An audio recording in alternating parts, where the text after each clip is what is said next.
Haleluya, kita buka kitab Ibrani. Ibrani pasal ke-12, kita akan baca ayat 1 sampai 13.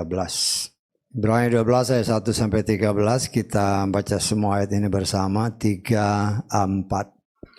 Oleh karena itu kita juga, karena mempunyai begitu besar awan kesaksian yang mengelilingi kita dengan menyingkirkan segala rintangan dan dosa yang mudah menjerat, marilah kita berlomba dengan ketekunan dalam perlombaan yang disediakan sebelumnya bagi kita, sambil memandang kepada Yeshua, penguasa dan penyempurna iman, yang dengan mengabaikan aib ganti sukacita yang disediakan baginya. Dia tabah memikul salib, maka dia telah duduk di sebelah kanan takhta Elohim. Karena itu pertimbangkanlah dia yang tabah menanggung batahan seperti itu terhadap dirinya oleh para pendosa, adalah supaya kamu tidak menjadi letih karena tawar hati dalam jiwamu. Ketika bergumul dengan dosa, kamu belum melawannya sampai tetesan darah. Tetapi kamu telah dibuat lupa akan nasihat yang dia bicarakan kepada kamu, seperti kepada anak-anak. Hai anakku, janganlah menganggap ringan didikan Yahweh. Jangan pula menjadi tawar hati ketika ditempelak olehnya. Sebab siapa yang Yahweh kasih, dia mendidiknya. Dan setiap anak yang dia terima, dia mencambuknya. Jika kamu tabah menanggung didikan, Elohim bertindak kepada kamu seperti kepada anak-anak. Sebab siapa yang menjadi anak yang ayahnya tidak mendidiknya.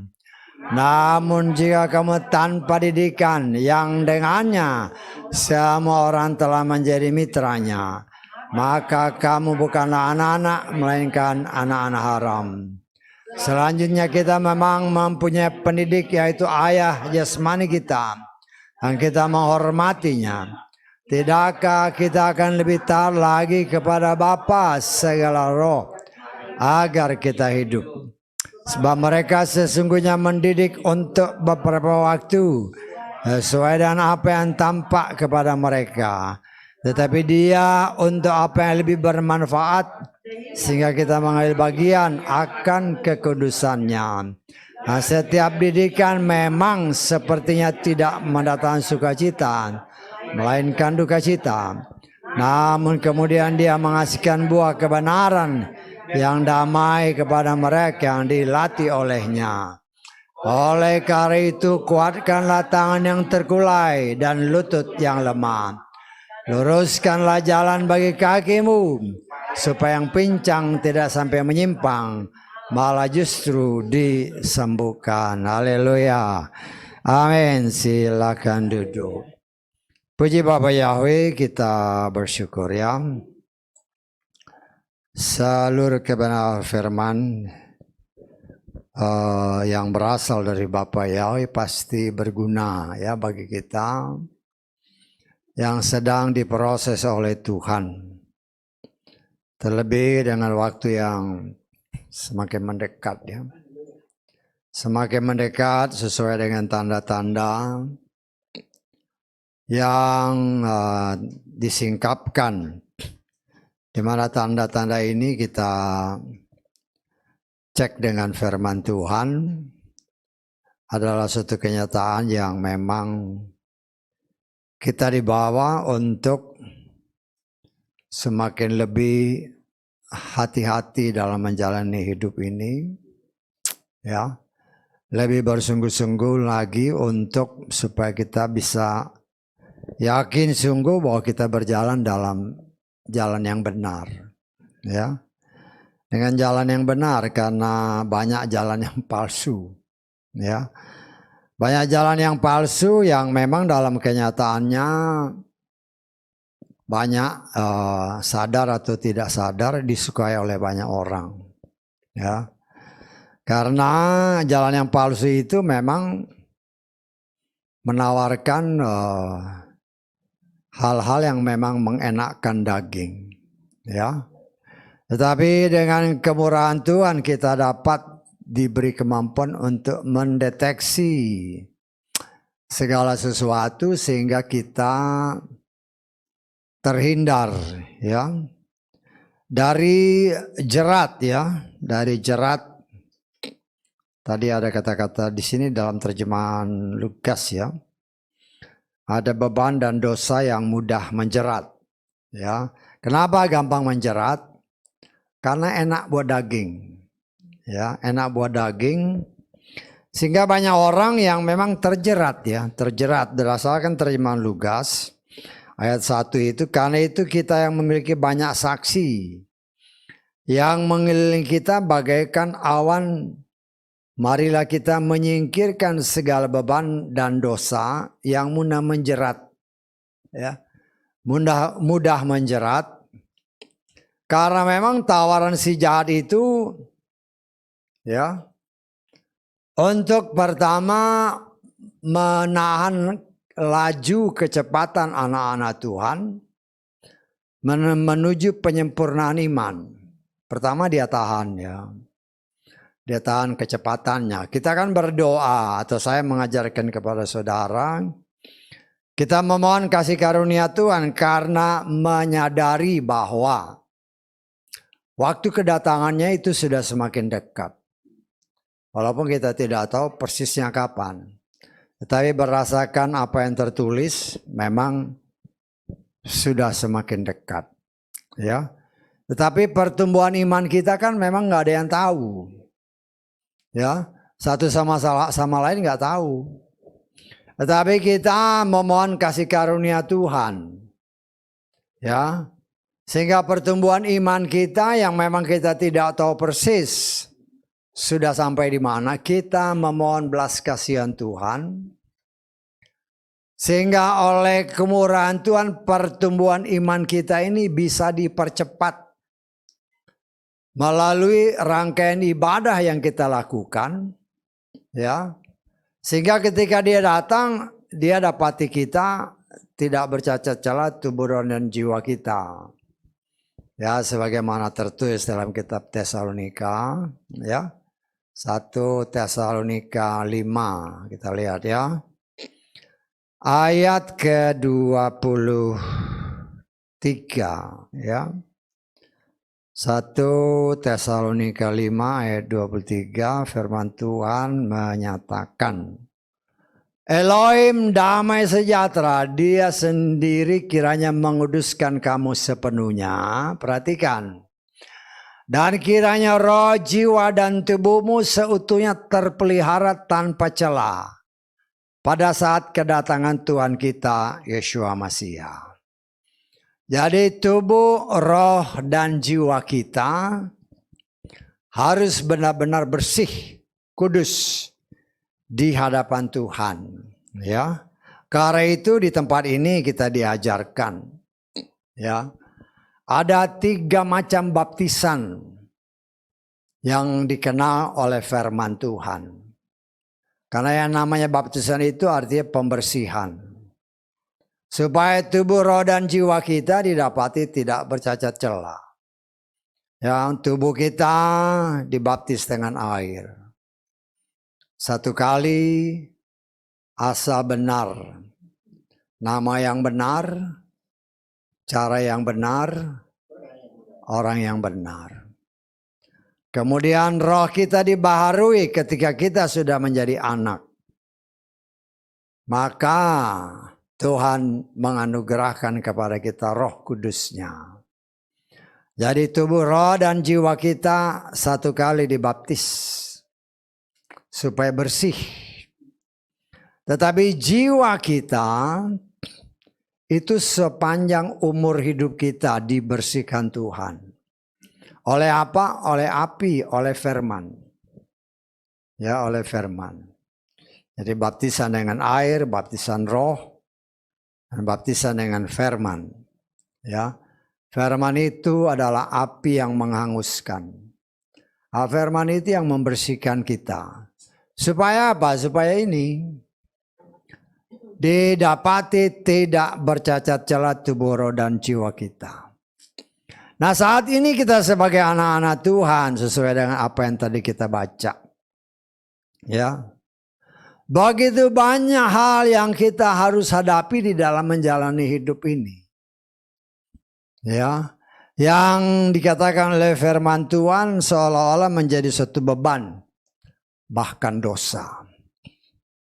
Ya, tetapi firman Tuhan katakan, ya berdasarkan terjemahan Lukas ini, ya, supaya kita menyingkirkan, menanggalkan beban dan dosa. Yeshua berkata di dalam Kitab Matius pasal ke berapa? 11. Marilah kepadaku, ya, kau yang berbeban berat. Ya, kita baca dalam Matius 11 ayat ke berapa ini? 28 mulai. Datanglah kepadaku kamu semua yang berlelah dan berbeban berat, maka aku akan menyegarkan kamu. Pikulah kuk atasmu dan belajar dariku. Sebab aku lemah lembut dan rendah hati dan kamu akan mendapatkan kelegaan bagi jiwamu. Karena kukku itu nyaman dan bebanku itu ringan. Ya, tadi perhatikan nggak tadi nyanyinya ada beban. Ada ya tadi juga disingkapkan oleh song leaders. Ya. Beban, ya. Dan di ayat-ayat firman Tuhan tadi dikatakan juga tentang perlombaan atau pertandingan. Ya. Kalau saudara lihat dalam pertandingan katakanlah lari cepat, naik sepeda, naik mobil, naik motor. Ya. Orang yang mendesain ataupun yang ikut serta di dalam perlombaan akan berusaha semaksimum mungkin mengurangi beban yang dapat menghambat kecepatan seseorang. Kalau dia lari, lihat gak mungkin dia pakai pakaian yang gombrong. Dia harus pakai pakaian yang seketat mungkin untuk mengurangi hambatan ketika dia lari. Saya tanggap, ya. Saya nggak pernah lihat orang dalam pertandingan resmi kalau lari itu pakai baju yang gombrong, nggak mungkin karena baju itu bisa menghambat kecepatan seseorang. Kalau orang sekarang naik sepeda balapan, perhatikan mereka menyiapkan sepeda yang seringan mungkin, tetapi kuat. Karena itu sekarang kita lihat orang kalau naik sepeda, kalau dulu-dulu kan bodinya gede-gede banget. Kalau sekarang semakin kecil. Untuk apa? Untuk mengurangi beban ketika mereka berlomba. Demikian juga balapan-balapan mobil. Ya, balapan-balapan mobil. Mereka mengurangi semaksimum mungkin beban yang kira-kira dapat dikurangi untuk mengurangi beban mobil sehingga bisa lari cepat. Ya. Nah, dulu ya udah lama. Itu saya masih kerja di salah satu perusahaan yang nggak usah disebut lah perusahaan kan mobil. Nah, mobil perusahaan ini biasanya memang ikut lomba-lomba lah. Ya. Salah satu teknisinya itu ya teman saya. Terus saya tanya gimana kamu ini ngurangin ini? Banyak. Termasuk kalau yang sekarang dibilang kalau dulu kan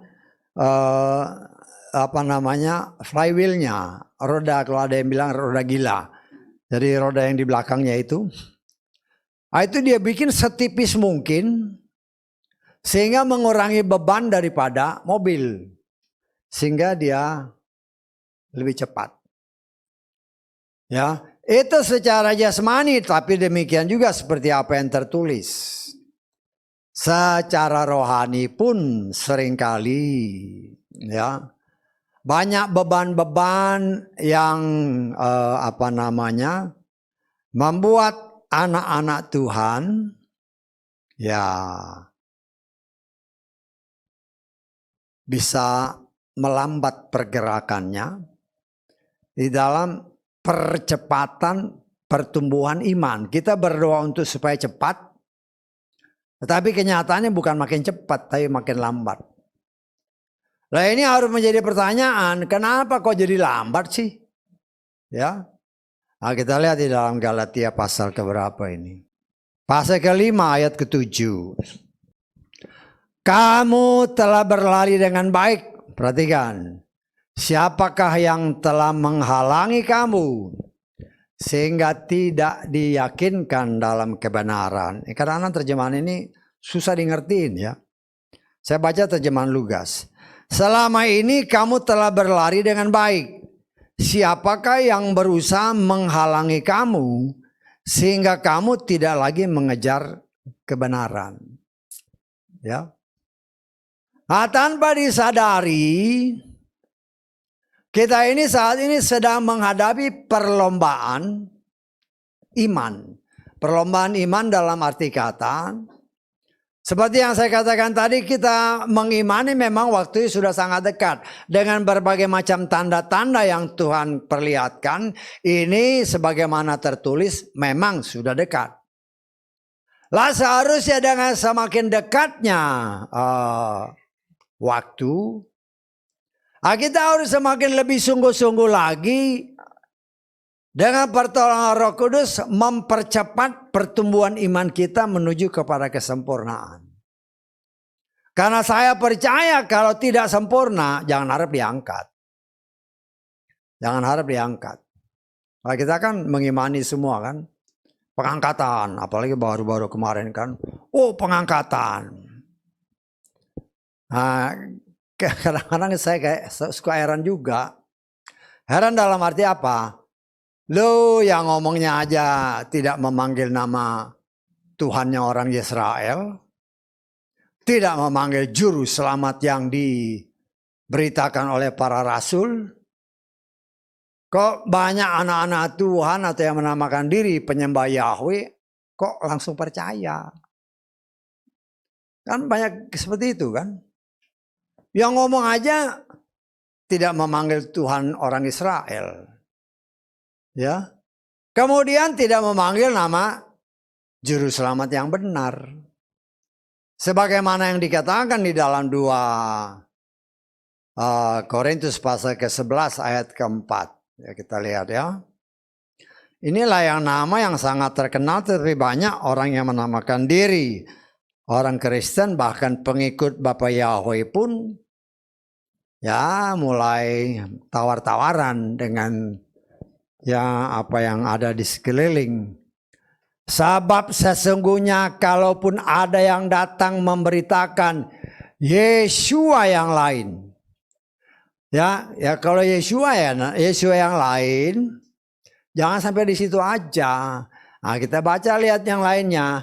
Yang tidak pernah kami beritakan, yang tidak pernah diberitakan oleh para rasul. Ya. Lah itu kita harus gali benar-benar yang diberitakan oleh para rasul itu namanya yang mana? Karena paling sedikit di sini kan ya kita sebagai anak-anak Tuhan ada nama Yeshua, ada nama Yahshua, ada nama Yesus, ada nama Yesus. Oleh yang mana yang diberitakan oleh para rasul? Karena apa yang diberitakan oleh para rasul yang asli ya. Karena rasul palsu juga banyak. Ya. Rasul palsu juga banyak kalau kita baca kan. Di dalam kitab Wahyu jelas dikatakan ternyata kau rasul palsu. Nah, kita harus koreksi benar-benar. Tetapi kita mau ucap syukur ada pertolongan dari Bapa Yahweh dengan caranya. Dengan dipulihkannya bahasa Ibrani, dengan dimudahkannya komunikasi yang ada. Dan kita sebagai anak-anak Tuhan yang non-Yahudi yang mempunyai keterbatasan kemampuan untuk berkomunikasi dalam bahasa Ibrani. Tetapi dari mass media yang kita dengar, dari pemberitaan, dari lagu-lagu yang kita dengar, kita bisa melihat dan dengan pertolongan Roh Kudus kita dapat menyatakan bahwa nama Sang Juru Selamat yang saya percaya diberitakan oleh para rasul sebagaimana tertulis pasti nama Yeshua, bukan nama yang lain.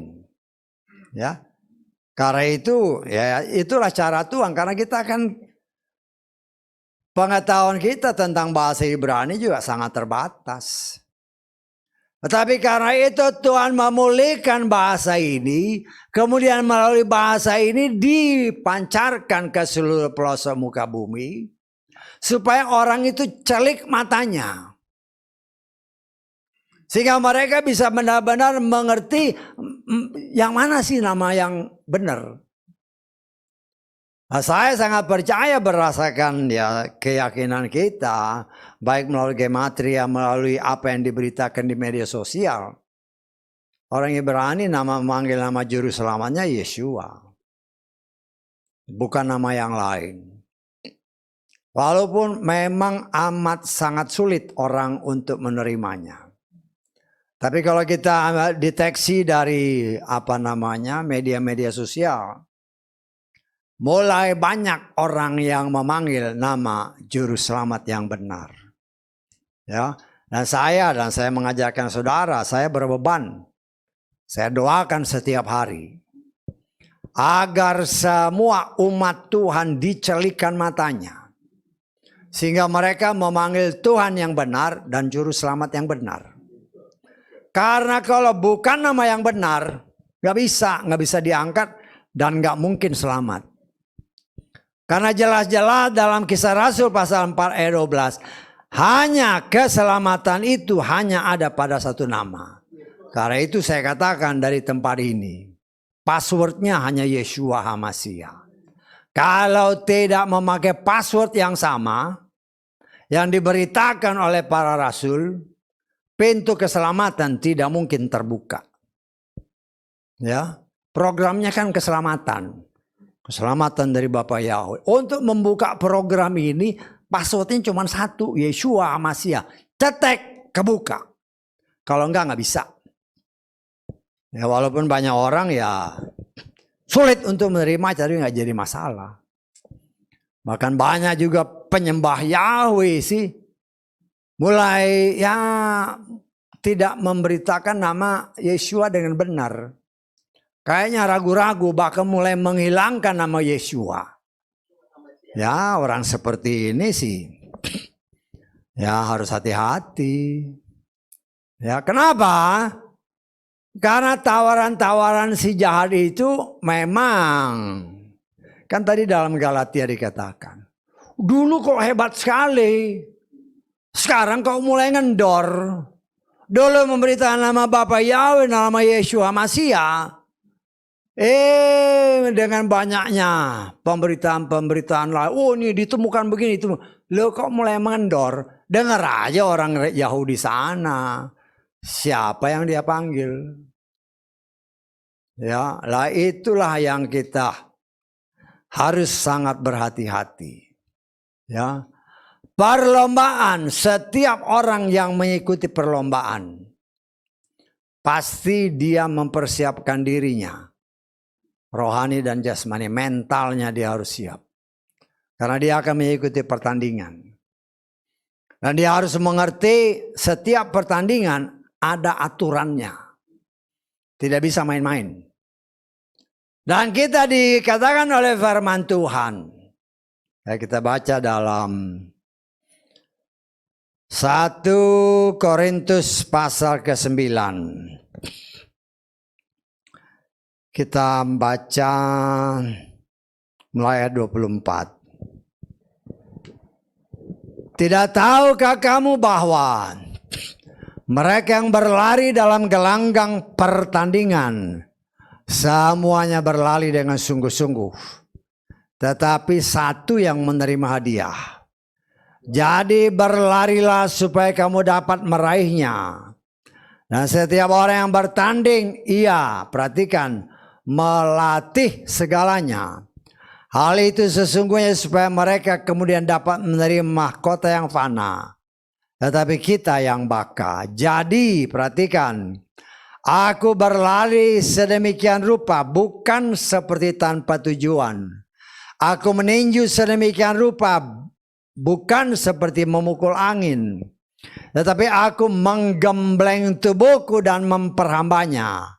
Supaya jangan setelah berkhotbah kepada yang lain, aku sendiri dapat menjadi yang ditolak. Kita sebagai anak-anak Tuhan harus yang namanya menggembleng diri. Ya, saudara kalau pernah olahraga, ya, tadinya nggak pernah olahraga, ya, kemudian ya karena rindu berolahraga, mulailah berolahraga. Setelah hari pertama dia ikut latihan, pasti habis itu kecapean dia. Semua badan sakit. Ya. Semua badan, karena badan itu tidak pernah dilatih. Dan sayangnya banyak orang karena merasa aduh, aku habis olahraga malah kecapean, sakit-sakit, males ah. Lah. Orang seperti jangan mengharapkan tubuhnya bisa berkembang sesuai dengan keinginannya, nggak bisa. Dan itulah yang seringkali terjadi juga dalam kehidupan rohani kita.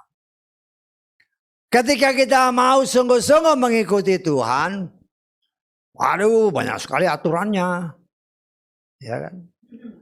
Aturan, perintah, dan ketetapan Tuhan. Kan tadi Yesua bilang, pikulah kukku, karena ringan. Ya, kuk itu apa sih? Gitu kan? Beban kan? Ya kuk yang tadi dikatakan dalam Matius 11 itu seringkali kalau saudara lihat di beberapa gereja lah ya, make kayak selendang itu, apa saya lupa namanya stofa atau apa itu, bukan talit, di gereja-gereja biasa itu. Pakai kain selendang itu sebenarnya mereka menggambarkannya seperti kuk. Kuk melambangkan, seharusnya melambangkan ketaatan untuk melakukan kehendak apa yang tertulis. Karena itu kan di gereja-gereja organisasi besar, ya, dia pakai itu, ya kayak shawl gitu. Itu sebenarnya melambangkan kuk. Saya lupa namanya, kalau nggak salah stofa atau apa, lupa saya. Apa? Stola, ya. Nah, asal mau, kalau kita mau, Yesus bilang, kalau kita mau, bebanku ringan. Kenapa? Karena kita melakukannya dengan hati yang tulus.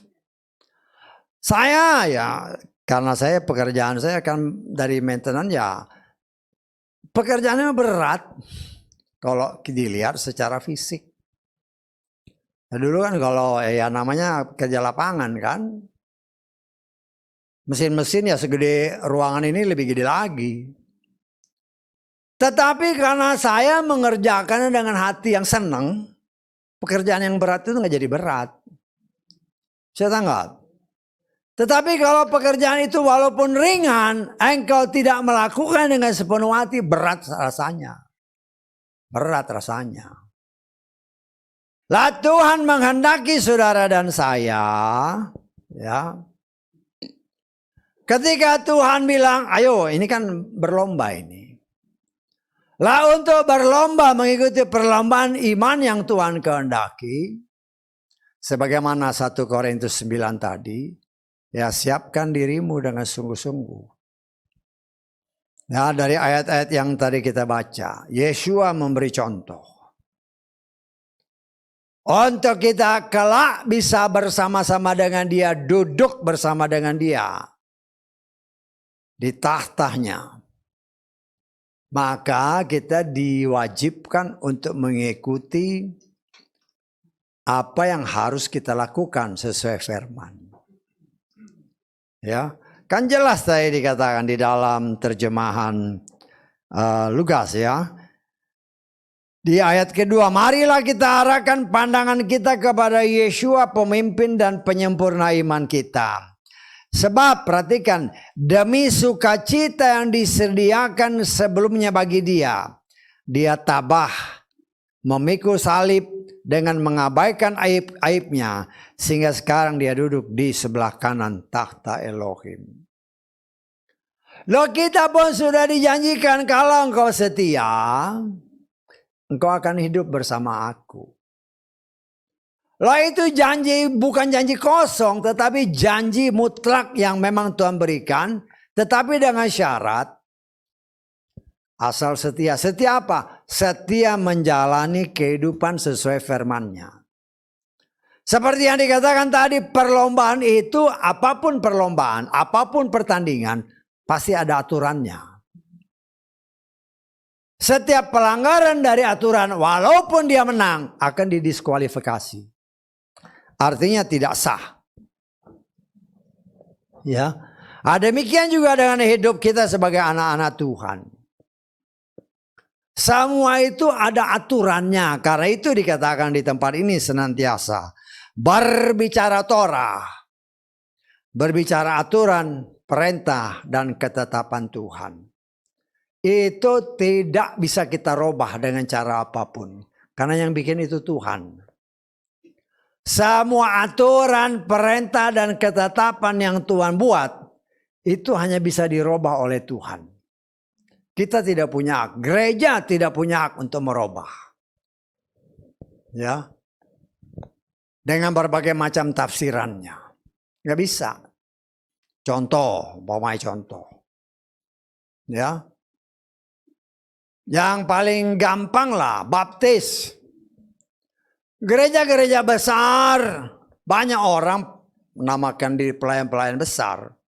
Ngerti kalau baptis itu ya asal katanya baptiso. Bahasa Ibraninya tefillah. Bahasa Inggrisnya immerse. Loh, itu artinya diselam. Tetapi mereka punya berbagai macam alasan-alasan. Itu kan cuman simbol. Gak bisa.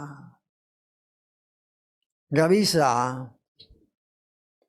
Karena itu Tuhan kasih contoh, kita sudah belajar sejak bangsa Israel keluar dari tanah Mesir.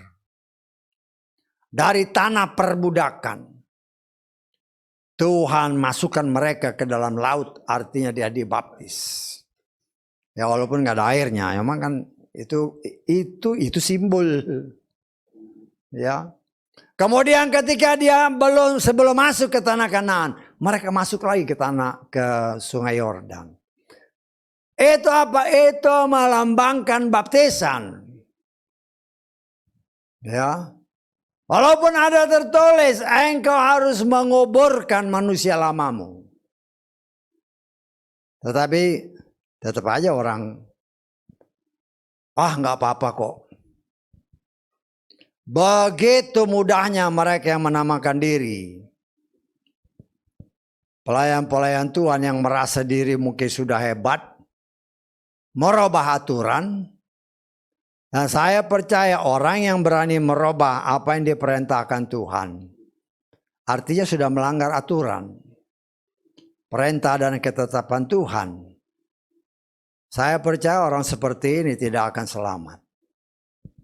Ya, kalau kita kembali lagi ya seperti yang kita sering kali belajar, ada orang yang ditetapkan untuk diselamatkan, ada orang yang ditetapkan untuk dibinasakan. Ya, jadi bagaimanapun juga itu suatu ketetapan dari Tuhan. Dan Tuhan sudah tahu ini orang memang harus dibinasakan. Ya, dia kasih cara yang tidak sesuai dengan firman Tuhan. Artinya dia melakukan hal yang tidak Tuhan tetapkan. Ya akhirnya binasa. Ya.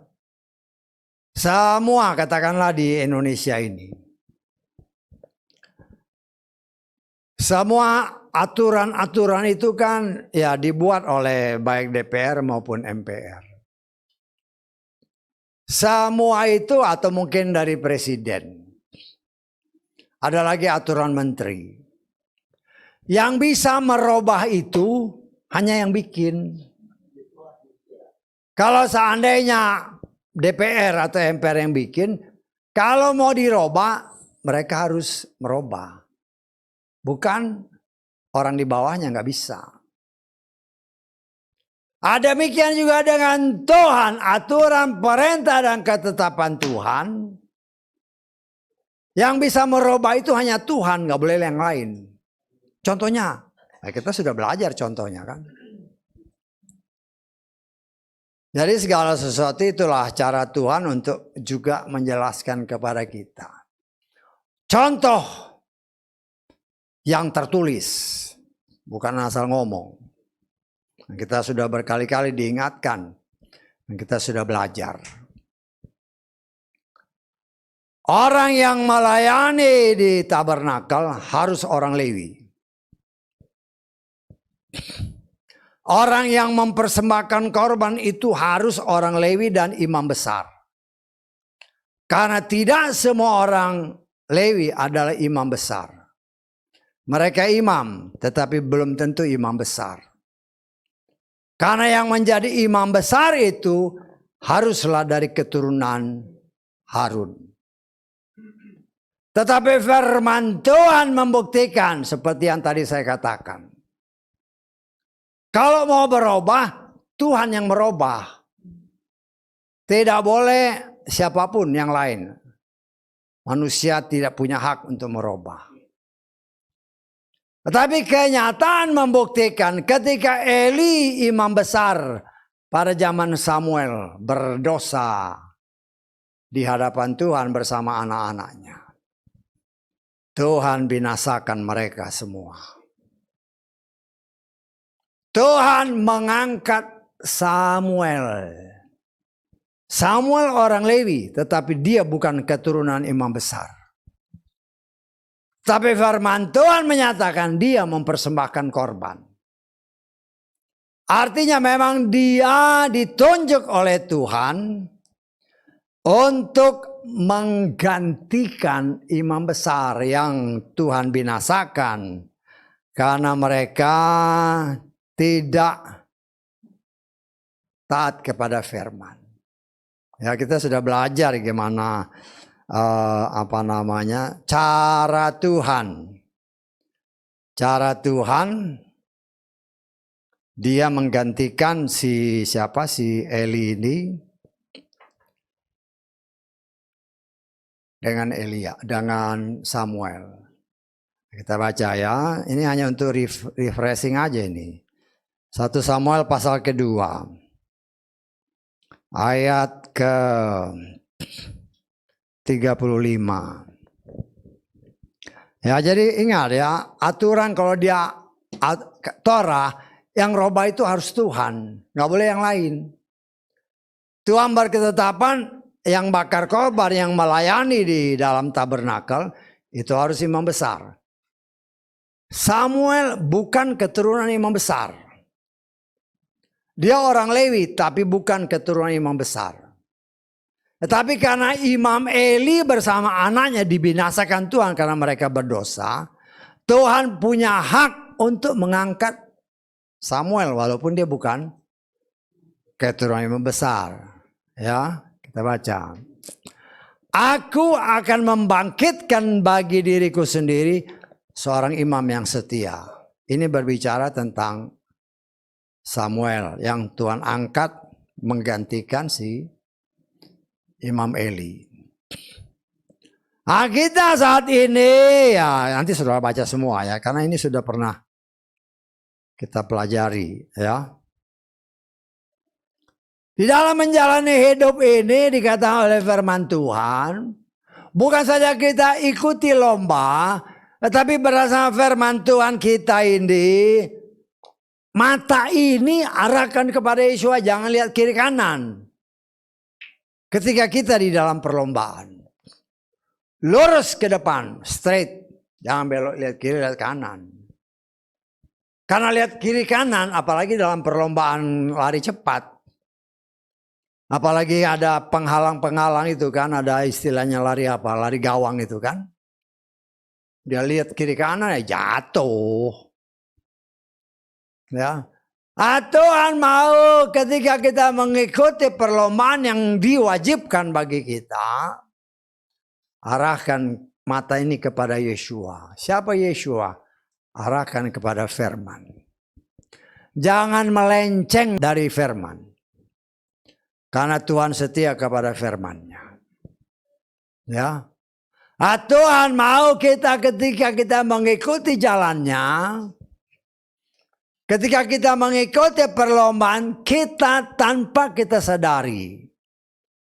Karena kita mengikuti aturan yang Tuhan berikan, Tuhan akan membawa iman kita terus disempurnakan. Kesempurnaan terjadi karena ketaatan kepada firman. Ya. Kita hanya dari satu sisi kita mau. Mau, ketika kita mau, maka dia bekerja. Ya. Karena itu ayat-ayat firman Tuhan yang seringkali kita baca. Ikutlah aku. Pikulah kuku. Ya. Kok yang Tuhan berikan adalah firman Tuhan, aturan perintah dan ketetapan yang harus kita pikul, yang harus kita taati. Dan semua itu karena Tuhan yang menolong kita. Dan kita mau melakukan dengan hati yang sukacita. Seperti yang saya katakan tadi. Pekerjaan berat apapun juga, kalau kita lakukan dengan hati yang gembira, semua jadi ringan. Semua jadi ringan. Ya, dengan sepenuh hati kita lakukan. Tapi kalau kerjanya main-main, kerjanya dengan berat hati, pekerjaan yang ringan jadi berat. Dan itu satu kenyataan hidup. Dan Tuhan mau mengingatkan kepada saudara dan saya. Ya, karena kita harus memikul kok yang memang Tuhan kehendaki, yaitu aturan, perintah dan ketetapan Tuhan. Ya. Tetapi kan ya seperti yang saya katakan tadi kan, di gereja-gereja sekarang kan memang banyak sih orang yang pakai stola ya, stola tadi kan. Tapi pakainya cuma di gereja doang. Di luar gereja kelakuannya udah beda. Nah, itu kan kenyataan. Bukan saja di luar, di sini juga. Ya, jangan sampai kita seperti itu. Ya, jangan sampai seperti itu. Kita ini datang beribadah itu supaya dimurnikan oleh Tuhan dengan caranya. Melalui firman. Inilah namanya baptisan api, baptisan jiwa. Yakobus 1 ayat 21 kita lihat. Ya, Yakobus 1 ayat 21 ini adalah baptisan jiwa. Sebab itu dengan menyingkirkan segala kotoran dan banyaknya kejahatan. Perhatikan, terimalah dengan kelemah lembutan firman yang ditanam, yang dapat menyelamatkan jiwamu. Jadi kalau kita terima firman itu dengan lemah lembut, walaupun mungkin pikiran kita, aduh apa mungkin? Ya apa mungkin? Ya, kita dengan kekuatan sendiri tidak akan pernah mungkin bisa melakukan firman Tuhan dengan benar. Nggak bisa. Karena Tuhan tahu kita tidak mungkin melakukannya dengan kekuatan sendiri. Karena itu dia beri Roh Kudus. Dan Roh Kudus ini hanya akan diberikan kepada mereka yang menamakan diri anak Bapa Yahweh. Kalau enggak bisa. Karena engkau anak, kata Galatia pasal keempat ayat ke-6. Maka diberikan Roh Kudus. Ya, kapan kita menjadi anak? Ketika kita dengan kesadaran penuh mengakui dosa. Dengan kesadaran penuh mau menguburkan manusia lama yang dilahirkan dari seorang ibu dengan segala karakternya. Kita dibaptis, dikuburkan dan lahir dari air, lahir dari firman. Sebagai ciptaan yang baru. Karena itu ketika Yeshua memberi contoh. Setelah dia keluar dari air ada suara yang didengar oleh banyak orang. Inilah anakku yang kukasihi. Kepadanya lah aku berkenan. Nah, kita mengikuti contoh itu. Ya, perjalanan iman kita kan macam-macam. Ya, perjalanan iman kita kan macam-macam. Ya, dulu kita masih kecil. Ya, pengalaman saya lah. Kata atau apa yang saya dengar dari orang tua dan dibuktikan ada surat, oh sudah dibaptis. Ya, masih bayi kan kita nggak tahu. Padahal kalau berjalan dengan normal, pikiran dengan hikmat Tuhan, ada tertulis bertobat, beri dirimu dibaptis. Lo masih bayi, apa yang mau dibaptis? Itu nggak benar. Itu sudah menyalahi aturan Tuhan. Tetapi kenyataan membuktikan banyak orang yang menamakan diri orang Kristen. Ya, dibaptis waktu kecil. Belum mengerti membedakan mana yang jahat dan baik. Nah, itu sudah salah. Ya. Tapi kenyataan membuktikan walaupun orang, ya dulu saya gitu soalnya. Ketika semakin mengenal Tuhan, dia aja, oh saya udah dibaptis kok. Ya, tetapi itulah cara Tuhan. Ya, secara cara Tuhan untuk kita juga dibuatnya semakin mengerti yang kau lakukan itu salah. Dan kalau saya percaya kita bagian daripada umat pilihan Tuhan dengan cara Tuhan, kita digerakkan untuk menguburkan manusia lama. Loh, manusia lama dahulu karena kita ya pengetahuannya belum penuh. Kan dikatakan oleh firman Tuhan, milikilah pengetahuan tentang Bapa Yahweh dengan benar. Tapi ya karena dulu ya mungkin masih dalam tanda kutip masih ikut-ikutan. Yang penting baptis. Tetapi meterainya, namanya bukan nama yang sesuai Tuhan perintahkan. Nah, itu kan pergumulan, itu jalan proses waktu kan. Segala sesuatu kata kita pengkhotbah. Ada waktunya. Setelah waktu yang Tuhan tetapkan itu harus terjadi, Tuhan menggerakkan saya untuk masuk ke dalam baptisan dengan nama yang benar. Dengan cara yang benar. Dengan orang yang benar. Dan karena melakukan dengan benar janji Tuhan, diberikannya Roh Kudus. Sebagai tanda engkau anakku. Setelah jadi anak, maka kita dijanjikan ya warisan bersama dengan Dia. Tetapi untuk memperoleh warisan ini dalam menjalani hidup ini, kita diproses, dimurnikan terus-menerus. Tubuh, roh, dan jiwa kita. Kita mungkin sudah dibaptis dengan benar tubuh kita. Nama dan cara yang benar dan orang yang benar. Kita sudah menerima Roh Kudus. Sehingga memampukan kita karena Roh Kudus mata kita tercelik. Bisa mengerti, oh firman itu artinya begini tuh. Walaupun belum sempurna 100%. Ya. Jiwa ini, pikiran, perasaan, kehendak ini harus dibentuk sebagaimana firman Tuhan. Karena kita akan memerintah bersama dengan Yeshua 1000 tahun lamanya. Bukan dengan pikiran kita lagi, tetapi dengan jiwa Yeshua. Ya.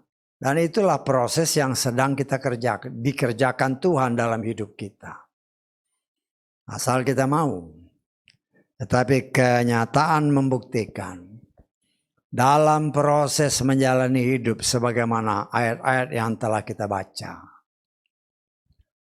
Aduh, sulit juga ya ikut Tuhan ya. Aduh, ibadah. Ada ibadah Sabat, ibadah Minggu, ibadah ini, ibadah ini. Capek, bukan aja capek, kasih persembahan lagi. Ya sudah, akhirnya apa? Mulai timbul tawar hati. Ya kan tadi firman tadi kan, berdasarkan ayat terjemahan Lukas ini. Sebab itu ayat ketiga, sebab camkanlah bagaimana tabahnya dia menanggung bantahan yang hebat Yeshua dari orang-orang yang berdosa terhadap dirinya. Supaya kita ini jangan menjadi letih dan tawar hati. Yeshua itu contoh kita. Dia pemimpin kita. Dia penyempurna iman kita. Dia sekarang sudah di sorga. Tetapi untuk mencapai itu, ada hal-hal yang memang harus dia kerjakan. Karena dia adalah satu-satunya yang dapat menyelamatkan kita. Dia kasih contoh supaya selamat, supaya bisa nanti kita bersama dengan dia. Ini harus engkau ikuti. Ya, kita melihat, kita membaca dari apa yang tertulis. Bagaimana dia disiksa dengan sangat luar biasa. Tetapi ketika dia disiksa sebagaimana tertulis, dia tetap diam. Seperti yang dikatakan oleh firman Tuhan. Ketika Sida, ya, ketika dia kembali dari Yerusalem, kemudian dia baca akan firman Tuhan.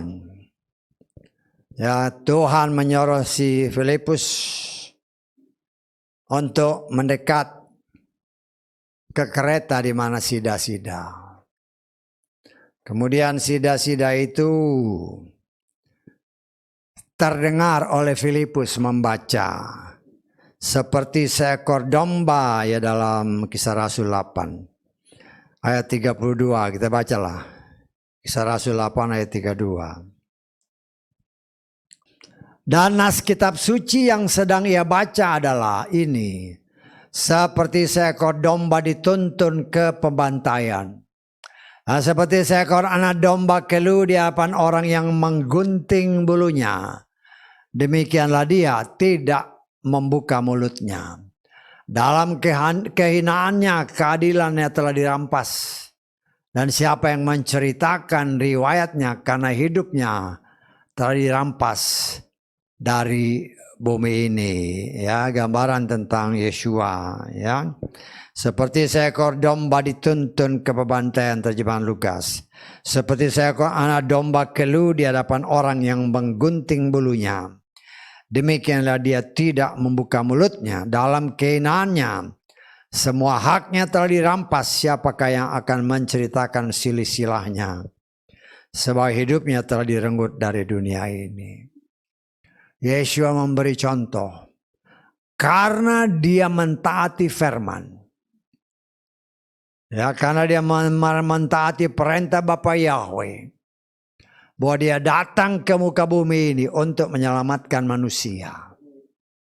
Karena itu dikatakan barang siapa yang percaya kepadanya tidak akan binasa. Melainkan beroleh hidup yang kekal. Lah kenyataan membuktikan karena dia mentaati firman, dunia nggak suka. Karena dunia nggak suka, dia disiksa, dibinasakan. Tapi firman Tuhan katakan, dia tidak membuka mulutnya, diam. Saudara bisa bayangkan. Ya, kalau kita kan ditegur sedikit aja udah ngambek. Lo kenyataan kan.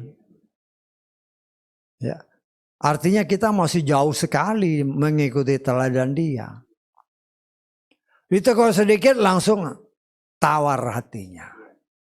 Aduh, aku datang di gereja. Firmannya itu untuk aku tuh, itu sengaja itu gembalanya. Ya udah. Lah kan sering kali banyak seperti itu. Itu untuk aku. Soalnya dia tahu gini-gini, ya udah. Ya. Bukan hal yang sekali dua kali ya. Saya sering kali dengar orang seperti itu. Oh, dia tahu soalnya jadi itu yang keluar itu karena begini-begini lah, ya sudah. Karena kekecewaan, karena merasa diri ditusuk oleh firman yang hidup yang lebih tajam daripada pedang bermata dua manapun. Tersinggung, karena tersinggung, sakit hati, tawar hati. Setelah tawar hati mundur. Wah, aku ibadah disinggung-singgung melulu. Nah, yang gak jadi mah. Bagi saya sih kadang-kadang sedih saya. Kenapa saya sedih? Karena seringkali hal itu terjadi. Ya. Dan Amsal pasal 1 ayat 20 dan seterusnya nanti kalau saudara baca. Ada orang-orang yang dipanggil-panggil sama Tuhan. Tapi mengabaikan.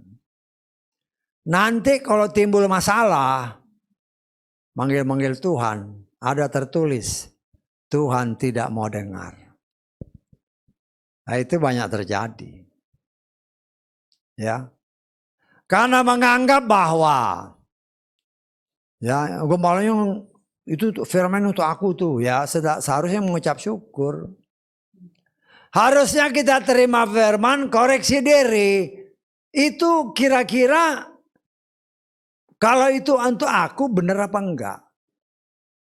Kalau itu benar, artinya Tuhan mengasihi kita. Kan jelas tadi kata, karena engkau anak, maka kan dikatakan dalam ayat-ayat firman Tuhan tadi kan, supaya kita ini, karena kita ini anak kan, makanya kita ya, jika kamu tabah menjalani didikan, Elohim memperlakukan kamu seperti anak, ayat 7. Sebab siapakah anak yang tidak dididik olehnya? Tetapi jika kamu tanpa didikan pada semua orang harus menerimanya, maka kamu bukanlah anak, tapi anak-anak haram. Loh, kita kalau menerima firman, jangan, waduh ini gembalanya sentimen aku. Loh, cek bener ini firman bukan. Kalau itu firman, terus koreksi diri kita. Kalau itu memang aku, berarti Tuhan sayang sama kita. Jangan bilang ini soalnya sentimen gembalanya. Ya sudah. Ya. Dan itulah banyak yang terjadi. Dan karena merasa seolah-olah disudutkan, akhirnya timbul tawar hati. Karena tawar hati nggak mau ibadah. Semakin nggak mau ibadah, semakin menjauh dari Tuhan.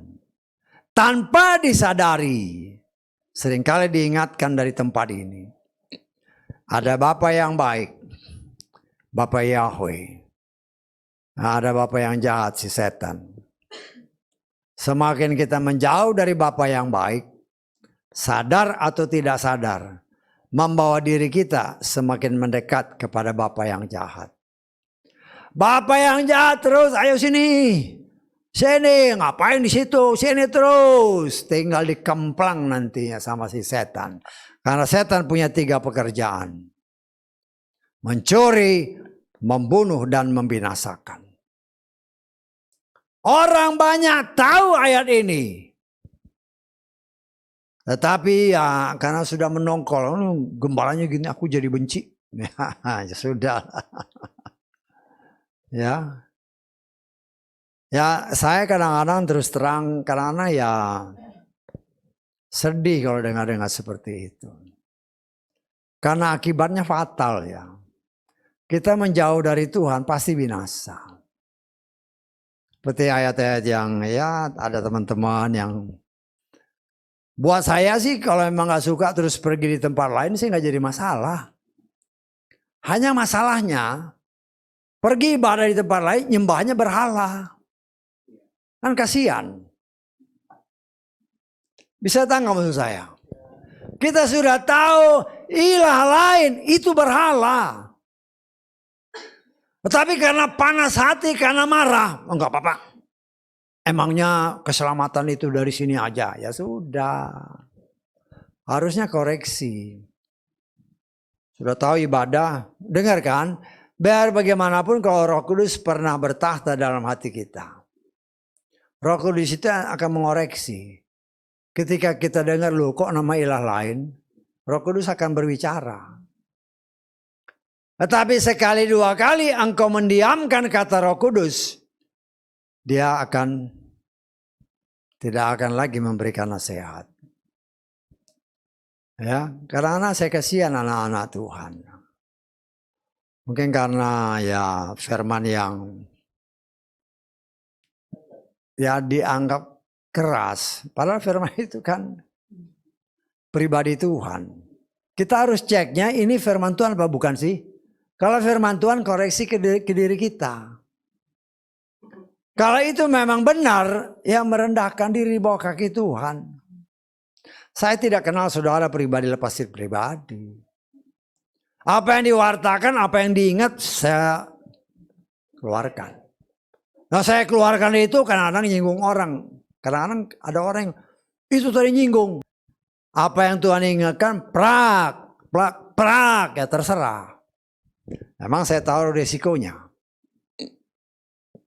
Tapi kan saya berdoa, Tuhan kalau saudara perhatikan doanya, Tuhan tanam firman itu dalam hatiku dan Tuhan atur apa yang keluar dari awal, pertengahan sampai selesai.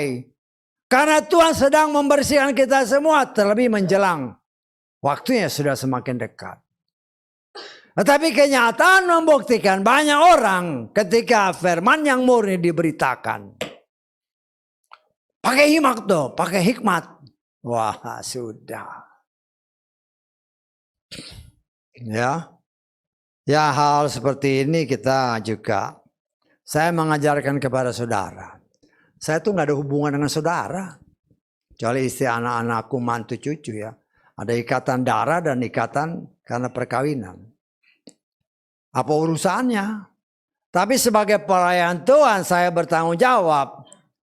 Untuk memberitakan firman, untuk memberikan pengetahuan yang penuh dan benar tentang Tuhan kita. Sebagaimana tertulis dalam kitab Efesus pasal keempat. Ayat 11 dan seterusnya. Karena itu kewajibanku. Ya, memang akibatnya kalau firman yang murni diberitakan, dunia nggak suka. Karena itu Yeshua disiksa karena dia tidak sejalan dengan pimpinan-pimpinan gereja. Yang nyiksa dia kan pimpinan gereja.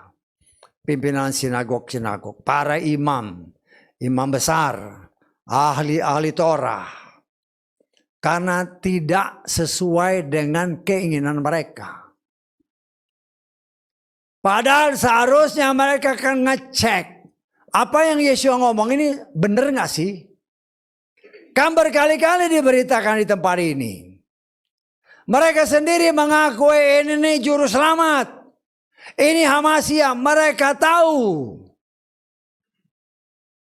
Ketika ditanya oleh orang-orang Majus. Dan Herodes menanyakan kepada ahli kitab. Kan mereka tanya. Di mana lahirnya sang juru selamat? Tepat dia katakan di Bethlehem Efrata.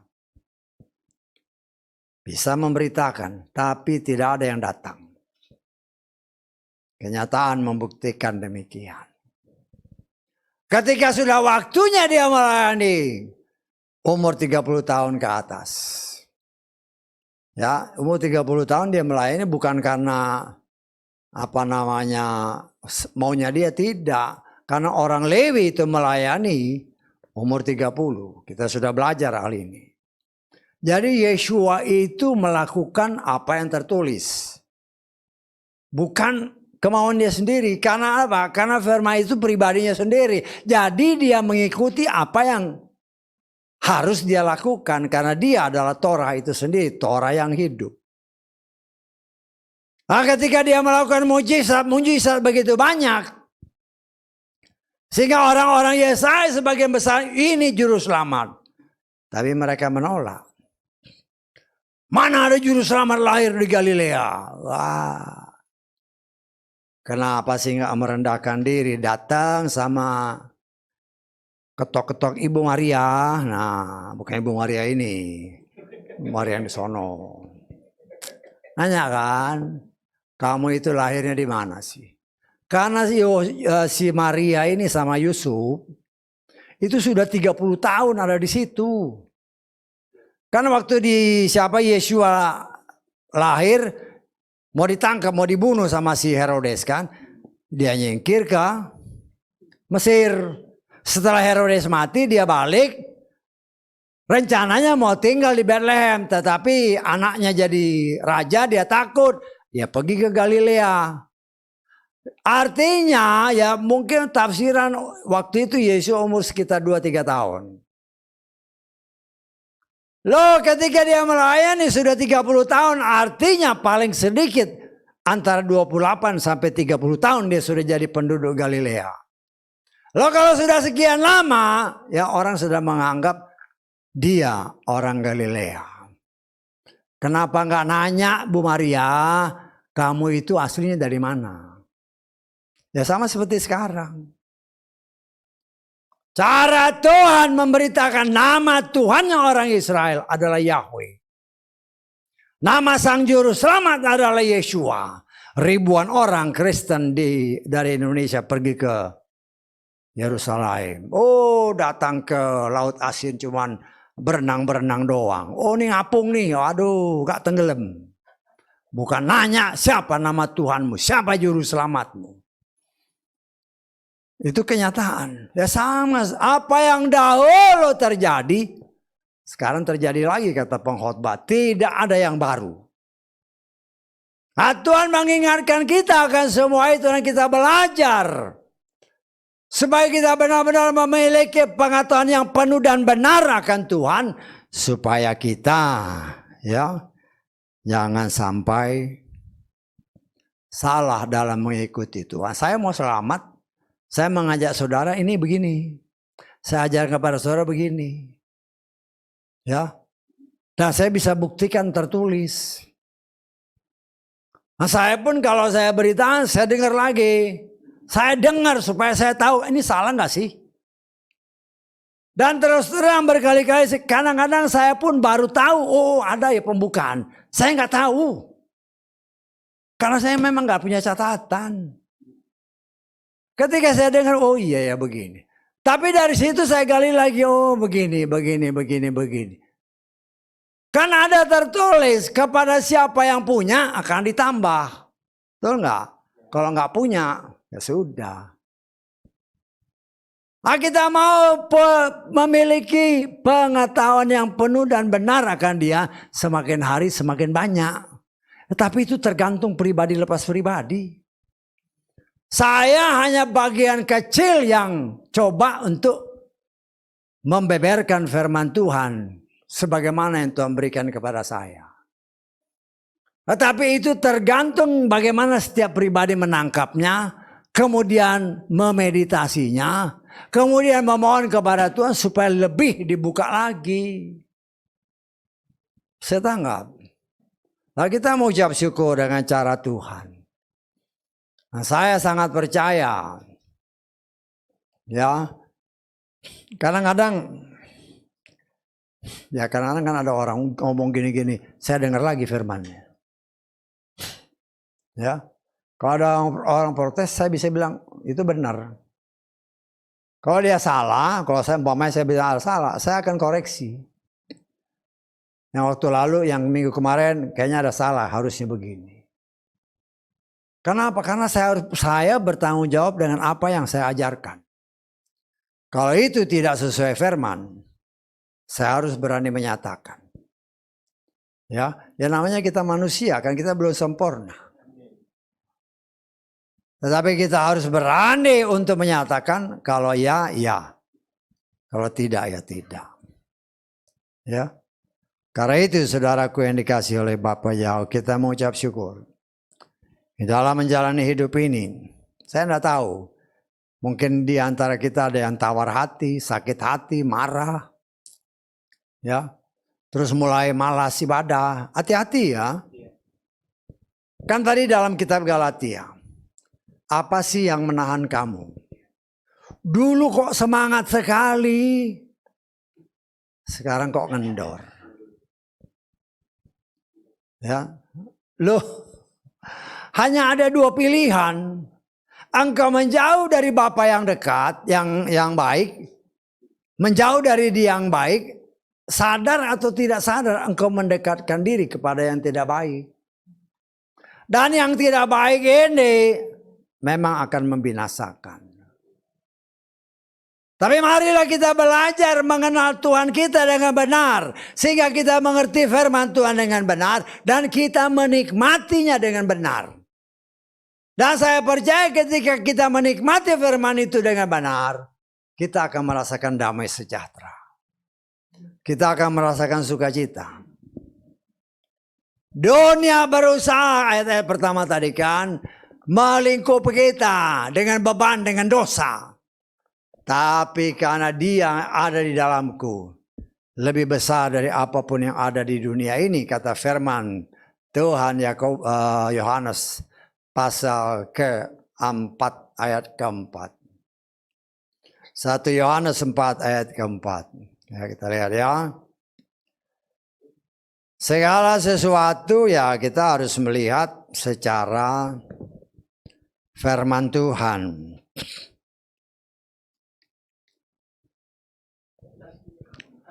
Kamu berasal dari Elohim, hai anak-anak, dan kamu telah menaklukkan mereka karena dia.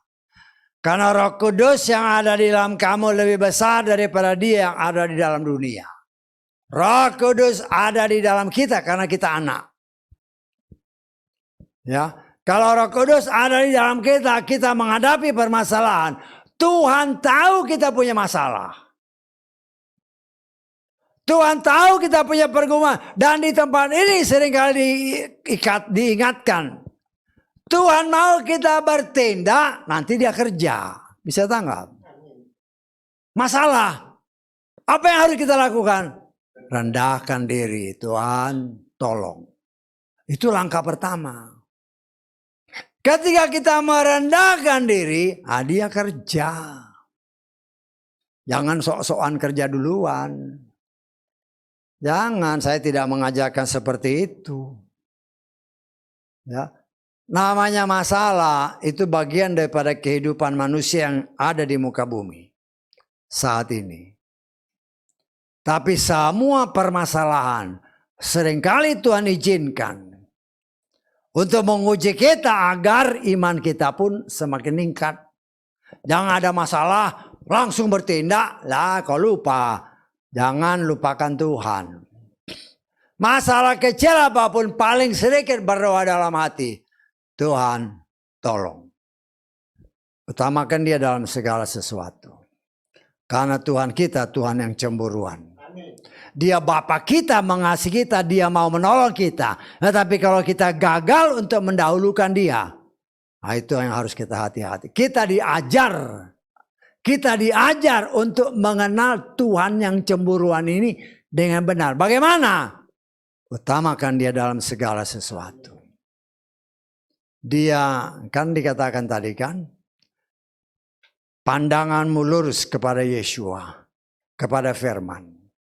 Kalau engkau utamakan firman, kau utamakan Tuhan, maka dia pasti menolong. Ya, Tuhan menghendaki setiap pribadi kita hidup dalam sukacita. hidup dalam, ya semalam kita baca dari kitab Yeremia kan, 29, rancangan Tuhan indah bagi kita. Ya, kita kadang-kadang belum tahu apa nih rencana Tuhan nih. Ya, untuk dapat bocorannya dekat-dekat sama Tuhan. Bisa ngerti maksud saya? Mau bocorannya apa yang Tuhan, yang dekat sama Tuhan, tanya sama Tuhan. Karena Tuhan setia kepada janji ada tertulis kan, minta dia beri. Nah untuk minta kepada Tuhan, apa sih Tuhan rencanamu? Dekatin dia Bapak kita. Dekati dengan cara yang sesuai firman Tuhan, ada tertulis. Jangan dekati Tuhan sama seperti Marta. Deketin langsung kayak ngomel-ngomel. Tapi dekati seperti Maria. Rendahkan diri. Mohon belas kasihan Tuhan. Memuji dia. Baru ngomong. Tuhan sudah tahu apa yang mau kita omong. Sebelum kita ngomong. Tuhan sudah tahu. Nah, tapi ingat aturannya begini.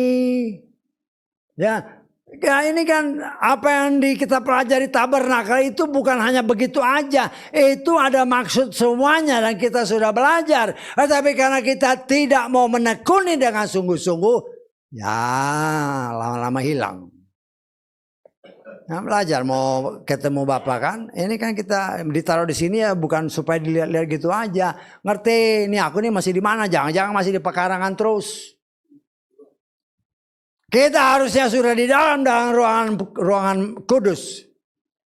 Memeditasi, memuja-muji, menyembah dia, membaca firman, bergaul dengan dia terus-menerus. Seharusnya seperti itu. Nah, kita kan bisa koreksi diri masing-masing. Koreksi, saya ini sudah ibadah sekian lama sejak bertobat. Bagaimana kondisiku saat ini? Saya pernah berikan gambaran buat saudara kan. Kita tidak tahu iman kita itu sudah di mana. Ya, apakah masih 10%? Sudah 50%? Sudah 80%? Nggak tahu. Karena kita nggak tahu, kita mohon Tuhan tolong. Karena waktunya sudah sangat dekat. Hanya Tuhan yang dapat mempercepat pertumbuhan iman kita. Bagaimana? Iman datang dari pendengaran. Karena itu melalui ibadah yang kita lakukan. Rangkaian ibadah, pujian, penyembahan, doa, baca firman, pelayanan-pelayanan. Apapun bentuknya lakukan dengan sungguh-sungguh. Sadar atau tidak sadar. Dengan semua rangkaian ini apabila kita persembahkan dengan sungguh-sungguh. Tanpa kita sadari. Iman kita akan bertumbuh menuju kepada kesempurnaan. Apa yang saya ajarkan itu bukan hanya dengar sini terus keluar sini, tidak. Koreksi diri. Ya nanti di rumah berdiam diri, koreksi, tanya sama Tuhan, imanku ini sudah sampai di mana sih? Pernah nggak saudara tanya? Tanya sama Tuhan, jangan-jangan masih 10%. Atau jangan-jangan 1% lagi. Karena itu yang ngambek terus. Karena masih kecil imanmu. Tapi kalau sudah semakin bertumbuh, semakin dewasa, rohani akan menimbang. Sudah mengerti apa yang baik dan jahat. Setiap firman kita menimbang. Nah, firman itu ketika kita terima dengan lemah lembut. Kata Yakobus 1:21. Firman itu akan membuat kita memiliki jiwa yang semakin dimurnikan. Karena Tuhan sedang mempersiapkan saudara dan saya. Kelak memerintah bersama dengan dia. Karena itu mari maju. Kalau mungkin firman yang dikatakan itu pedas. Ya. Berdoa aja Tuhan. Ya mungkin aku masih seperti itu. Tapi Tuhan mau saudara dan saya semua kita selamat. Dan keselamatan itu sebagaimana Filipi pasal 2. Kerjakanlah keselamatanmu sendiri. Tuhan kasih jalan. Ini jalannya ya. Matamu lurusnya ke sana ya. Jangan lihat kiri kanan. Lurus. Kalau kau ikut pasti selamat. Tapi kalau masih melirik ke sana kemari, ya ada sebab, ada akibat. Haleluya, amin.